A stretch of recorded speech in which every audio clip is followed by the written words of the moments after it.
Hello everyone and welcome back to another Plan With Me video. Now before we jump into the time-lapse and voiceover, I want to talk a little bit about what's not working in my planner. So if you saw my last videos, I have been doing this really intense micromanaging, trying to put every little, moment of my day aside, and I just found out that's not working.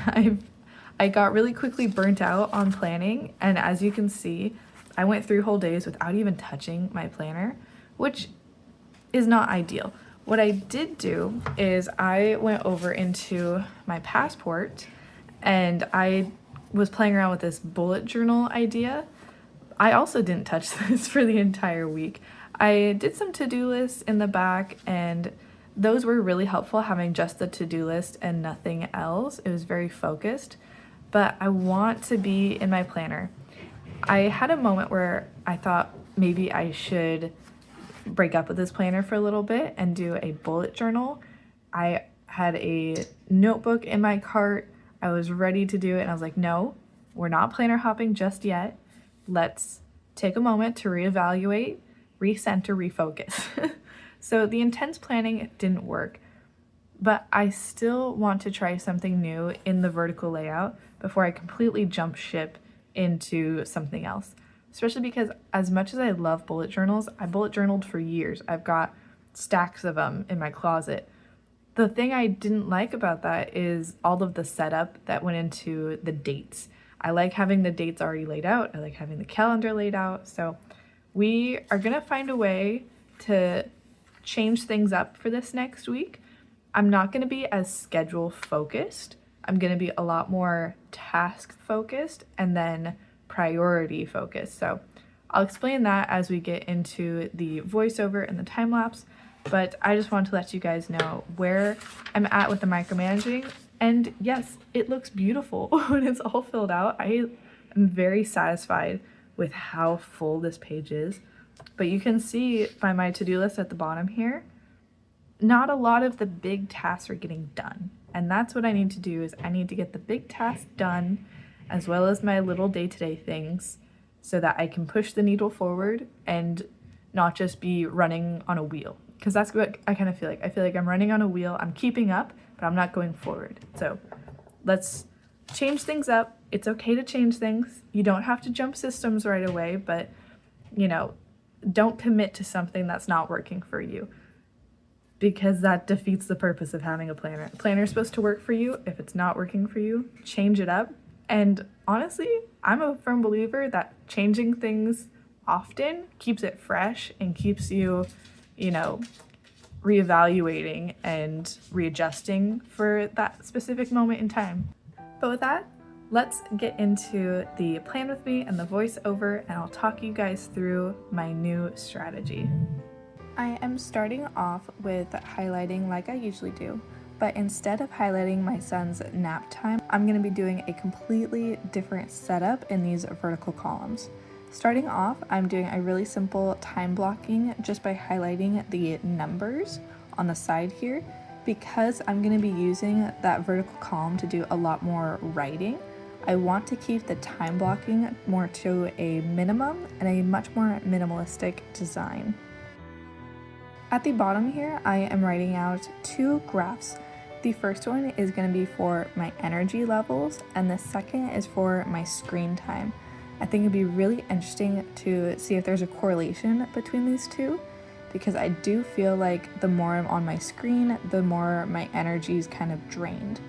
Another thing I noticed is I'm spending way too much time on my phone. I checked my screen time the other day, and it was like 5 hours.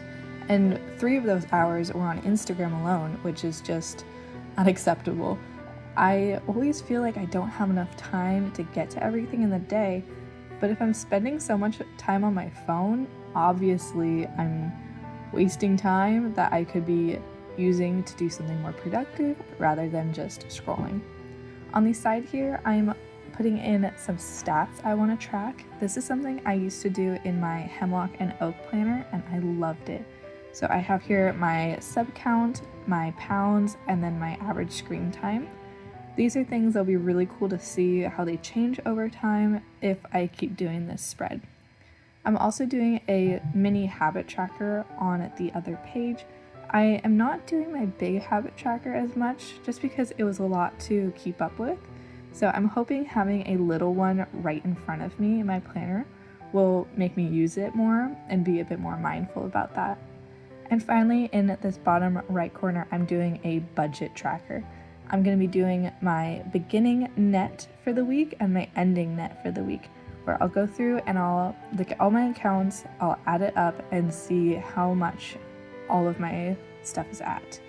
I'm also going to do my income in and how much I spent.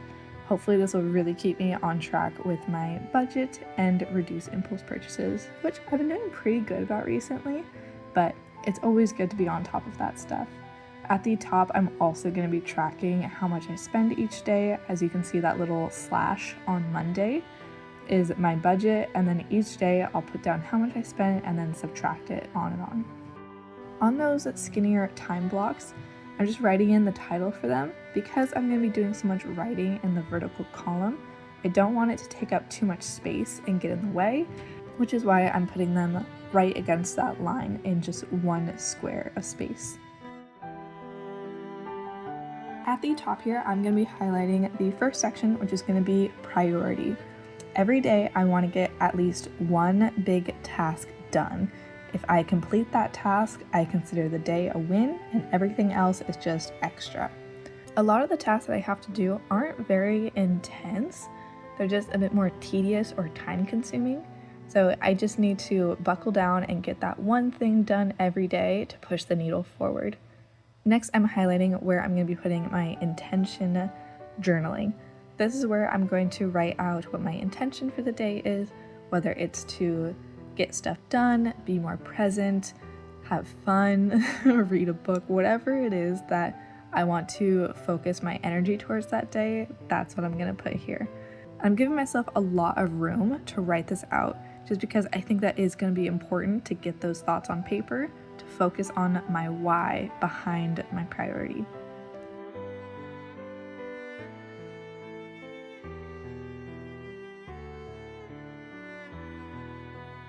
At the bottom here, I'm putting in a water tracker. This is another thing that I think would really benefit me is drinking more water. I am still breastfeeding my son and I'm supposed to be drinking a lot more water than I am. So I'm putting 3 boxes highlighted, which will each represent 1 hydro flask full of water. I think it's a 32-ounce hydro flask, so I think drinking 3 of those a day would really work. Right above the water is where I'm going to write down what we're having for dinner each night. That's another thing I really like to stay on top of so that I don't have to think about it as much. I already know what we're going to have for dinner and I can prepare accordingly. The final thing is going to be my to-do list. I'm putting it in the middle of the page, front and center, and I give myself plenty of space to write my list down. On the side here, this is my weekly intention or goal. I think it's really good to have a more broad focus for the week of what I can get done and place my energy, which for this week it is to get through my to-do list and reduce screen time.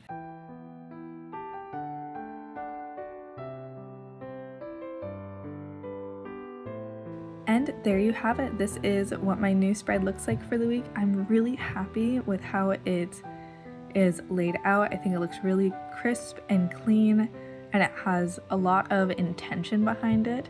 I'm hoping this will really help keep me on track to get things done and be a bit more mindful about the why behind my to-do list. Don't mind my cat walking through the screen here. But I hope you enjoyed this video. If you did, go ahead and like and subscribe for more. I'd really appreciate it, and I'll see you in the next one.